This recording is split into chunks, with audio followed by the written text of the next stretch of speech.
Every organization has strengths, and it's really important to understand your strengths as well as to understand your opportunities to improve. You have to understand what both of those are to make progress. And oftentimes, senior leaders are isolated from really understanding what their strengths are, what the real day-to-day strengths are of their culture and their people. So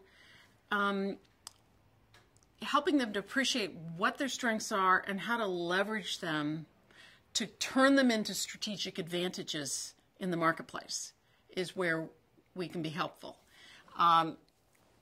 It's one thing to constantly be hammering on gaps and opportunities to improve, but understanding what your strengths are and figuring out how do we leverage that to the next level? How do we build that into not just a strength, but a true organizational core competency that can allow us to differentiate from our competitors and allow us to be the chosen healthcare provider in an exclusive contract with a tremendous upside potential with a local health plan or with a major employer, to create an innovative program to deal with a company's employees who have chronic back pain and do it in a way that makes them dramatically more productive, saves money, and creates a role model for others and builds the brand of the provider.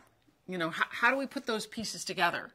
And so it's just as important for people to work on their strengths and leveraging their strengths as it is to identify and be candid about their opportunities to improve.